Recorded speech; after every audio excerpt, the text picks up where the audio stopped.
Back now with psychological illusionist Darren Brown, whose Netflix special, The Push, questions how easily we can be manipulated and how far you could push somebody to go. We decided to put some of our unsuspected audience members to the test this morning. Darren calls this the Bell test. Let's see how our audience did.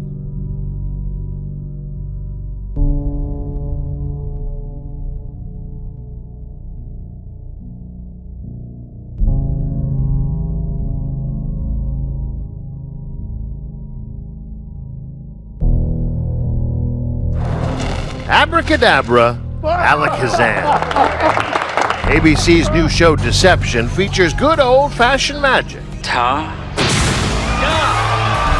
This is decidedly not the magic of J.K. Rowling, Harry Potter, and Hermione Granger. It's Leviosa. Your plane did not explode. It disappeared.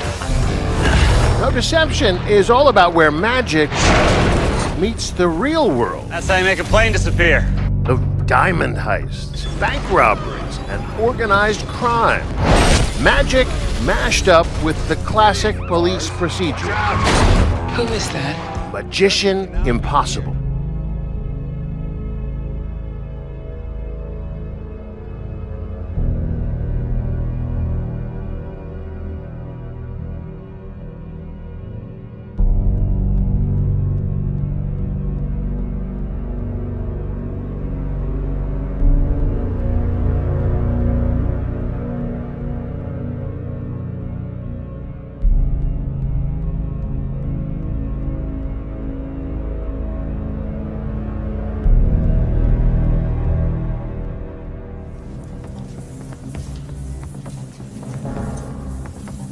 And sit.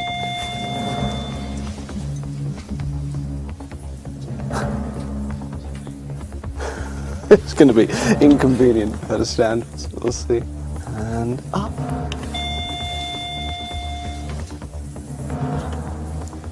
Excellent. So now we're going to remove the three actors, leaving us with a line of these four ladies who have been given no instruction to stand or sit down with the bell. And we'll see if they're still now doing it on their own. There you go. The woman at the end not happy. This is pure social compliance. Can't I just keep going like this, really?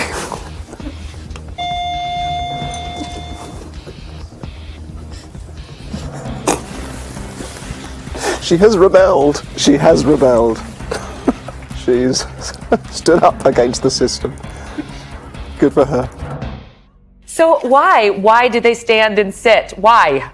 I think our fear of not fitting in is just such a big part of life. There's a great experiment where you can have the plants in the room give very obviously a wrong answer, and then the one real person will join in with the wrong answer, even though it's blatantly wrong, just so, because you want to fit in, which is essentially what this is. And to ask one person to stand up and separate from the group to stop it is extra hard, even though it may be a very good person, because you're asking them in a group of strangers to behave differently than the group. Yeah, to stand up. We've done an experiment before with smoke coming in under a door, and again, and everybody's in on it apart from one person. And will that one person stand up and try and stop, say, look, there's an emergency, there's clearly a fire, if no one does anything, and people don't. They don't do it. I think the answer is to develop a kind of, a sort of a hero mentality that's just something that we need to have in the back of our minds, so we're kind of aware that this goes on. That's all it is. It's why I do shows like this, just to have a knowledge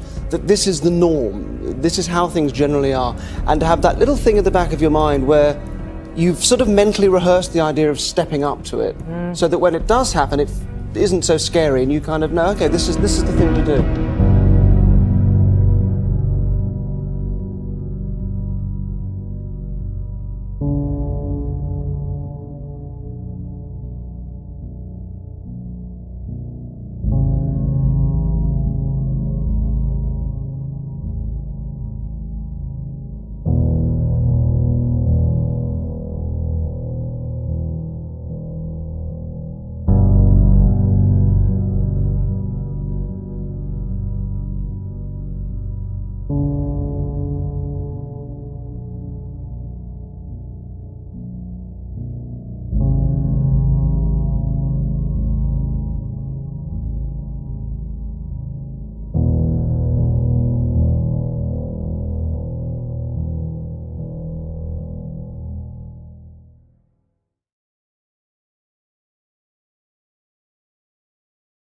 The magic in this case conjured by Cameron Black, played by actor Jack Cutmore Scott. It's the perfect frame in which to view an illusion. You might recognize him from the 2014 movie Kingsman, where he played Rufus Saville, one of the toffs who washes out of the Kingsman's boot camp. Are you Oxford or Cambridge? Does anyone have a knife? In Deception, his character is debonair and slightly dubious.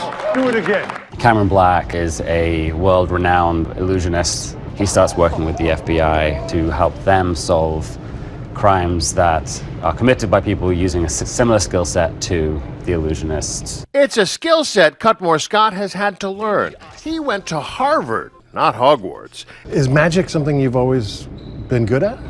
No, by no stretch. And now you're like Harry Potter. I mean, pretty much, yeah, without the one. I don't like magic. Okay.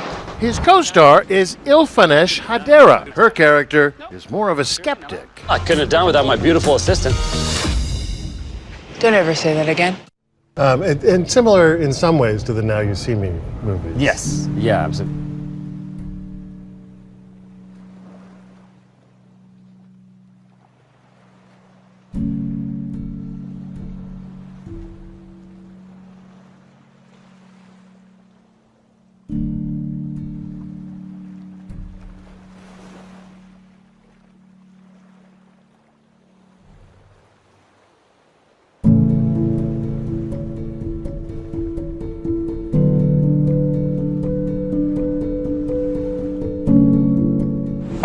That's no accident. The show's magic consultant, the magician behind the magician, as it were, also consulted on the first Now You See Me movie. Now you don't. Magician David Kwong. You have one of the more unusual careers of anyone that I've met. I couldn't have planned it.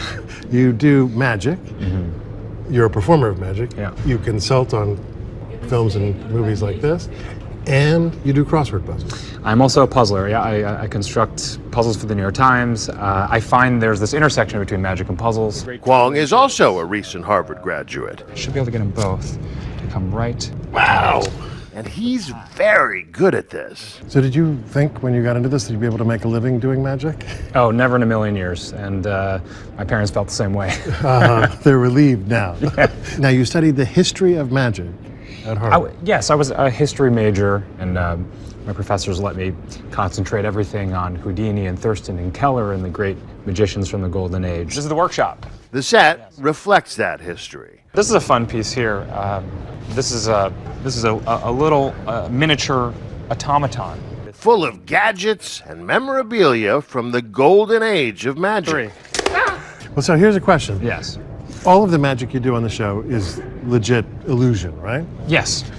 Do magicians get pissed off at you for revealing? No, we're very, very careful about not exposing trade secrets. But for things that are 100 years old that nobody's performing, we can pull back the curtain a little bit on that. So you're not stealing somebody else's. That's right. Thunder. Exactly. Deception creates its own thunder. Is there enough magic to sustain a show like this? Oh, absolutely.